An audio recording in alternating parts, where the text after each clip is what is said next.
Hey, what's up, YouTube? This is Project Gram Life coming at you with another video. Quick little update. It's been a minute with the 98.5 Cummins. We're gonna be installing some new parts on it. I wouldn't say upgrade because they're not really upgraded parts, but it's always nice to peace of mind. 20+ year old truck to have new parts on it. You know, just because they're new doesn't mean they're gonna perform. Sometimes even new parts break down on you and you have to reinstall. But you know, it's always better to know they're brand spanking new than them to be old. So this is what I got going on. I'm gonna be installing a new caliper, new brake line. I'll give you guys the part number real quick, just in case anybody wants to know. This is gonna be for this one right here, the brake line. It's gonna be for the driver's side. Here's a part number for you. This is a brand I ended up going with from your Big O parts store. They had it in stock. I think it was like 40 bucks.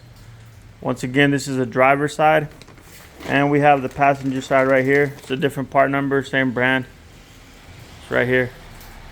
Go ahead and click on it if you need to check it out. But and it tells you right here on the bracket, as in a letter right there telling you what side. But once again, passenger side. But what this video is about, real quick, obviously if you have a press, or you have a nice fancy shop, or the tools to go ahead and do it that way, it's always going to be better. But if you have the problem that I have, where if you want to change the rotors, you have to remove the wheel bearing, because the rotor doesn't come out. These diffs are not you're not able to remove the rotor, and the wheel bearing, everything stays attached to the diff. On this year, which sucks, because this job would be in and out. It's not that bad, because it is not that bad if you already went ahead and did it the first time and you have everything greased up and it's not all rusted, and you know, it's never been taken off. So it wasn't as bad as I thought. At least this side wasn't. I'm gonna be doing the other side. We'll see how that goes. But this side, for what I thought, it came off pretty good. Definitely nowhere near the first time I had to remove it. The first time was it was an adventure. It was some work. This time, like I said, I had everything greased up nice. Everything came off smooth. But if you happen to have this vehicle, 98.5, the 99s, don't quote me on it, but I do not believe that the 99s are gonna have that issue. I do not believe the 99s are gonna have that issue. Okay, but don't quote me on it. But this is what I got. So if you need to remove this right here, if you need to remove this, most shops are going to tell you to use a press, and that will make your life easier. But I have a quick little hack for you, and this is the hack that I have right here. Okay, this is the setup that I have. This is how I did it. To remove them, well, I use this nice little floor mat right here. You put the wheel bearing and the rotor, and you face it where you're going to hammer them out, right? Make sure you have one of your beat up ones or old one. You don't just want to hit. You just don't want to hit on these without anything on them, right? Just don't hammer these. So you're gonna have this right here. You're gonna screw this on like so. Give it a couple spins. Place it on there real nice. I went at least halfway. I went halfway on it, and after I went halfway, I just started to hammer 2 hits with this nice little hammer right here, and you just go one at a time, and they came out real nice. I set it on here, no problem whatsoever. The bearing was taken care of. But the trick that I have for you is to get them back in. The first time I did this was I was learning the process, and I still am. By no means, just so anybody, I'm not certified in any of this. I just like going in and learning and doing my own work. Just disclaimer real quick, you know. I'm not saying I'm a professional. I'm not saying that this is the way you should go about it. do it at your own risk. But always take the precautions and be safe. It's just a tip, you know. So this is what I have. I have the old rotor right here, which gives you nice decent height. You're not gonna be using these no more. This is what I had on there. And it was, you could tell right here if you look at it, it was hitting the caliper. So it was pulling to the right, to the passenger side. So like I said, and they heated up. I took the truck up to the mountains and going downhill. I know normally all vehicles they'll start heating up, but this one heated up like real bad. So it wasn't either the calipers were wrong or something, but something was going on, and I just, peace of mind, I want to have everything brand spanking new, redo everything. But this is the hack that I have for you. So this already has your 8 lug nuts, the holes, right? And as you see, this is my wheel bearing right here. This is a wheel bearing, and this is the new rotor. This is the new rotor right here. New rotor, wheel bearing, and the old rotor. So you're gonna set it up like this. And what that gives you, what that allows you to do, and I'm gonna perform it right here so you can watch it live in action. Right here, I'm gonna perform it right now. So as I was saying, what we're doing is you just have to go through the wheel bearing and press the rotor and the wheel bearing together.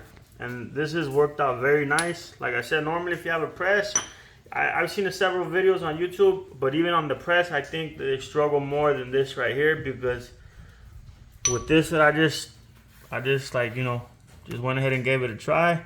This base right here is solid and it has the holes already, and you just find yourself something. This is what I ended up using. You know, it's about the size of the right here, but what you're gonna do one at a time, and you jump one and not one. And hold it right there, and give it a couple taps. You can feel when you're hitting it, and then you come over here, go to the other one, like that. Then you jump to the other one. You just crisscross them. You want to make sure you're not.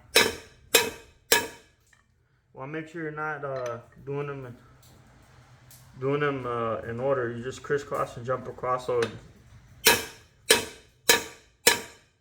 And as you see me hitting this, it's not moving at all, because it has the other rotor underneath, and it has the holes for the lug nut, not the lug, but for this to go all the way through. So you're hitting it and it's going through, and it's putting your bearing and your rotor, your new rotor, together. And like I said, I thought the first time when I didn't have this base, I didn't think about it. I ended up using 2 sockets, which I don't recommend that, but I ended up using 2 sockets, and it would go through. It was a mess.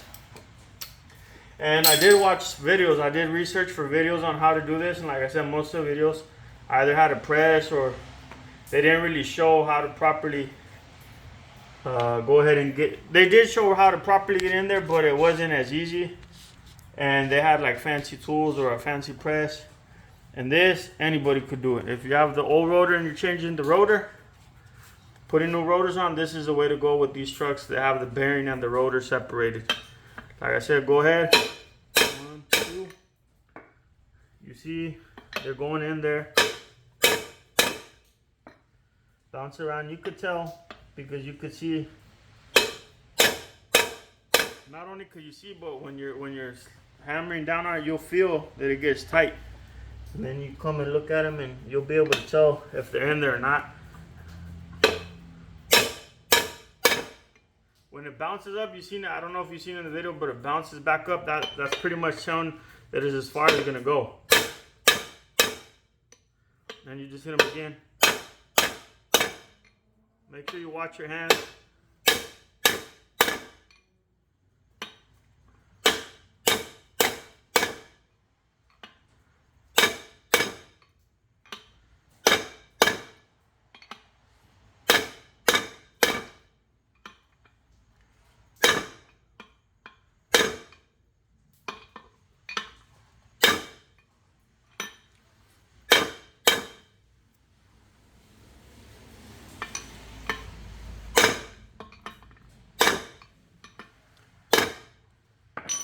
And just to prove to you guys in the video that everything should come out good.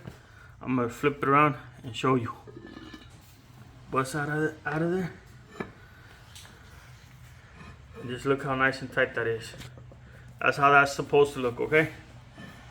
I'm gonna flip it around here so you can see it in the video. And that goes on, fits like a glove.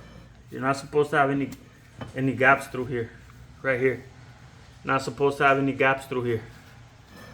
Look at that. If you're doing this job, I highly recommend this. This is gonna save you time. If you're doing it yourself, it's gonna save you money and a headache. This is the way to do this job right here. I've seen videos of them doing it with the press. It's more of a hassle with the press. So the only thing I could maybe say is a little bit less dangerous because you're not putting yourself in smashing one of your fingers, but just take your time, and that's why I use something about this size right here. Something long where you could grip it and your hand's not right on top. You know, just make sure you aim good.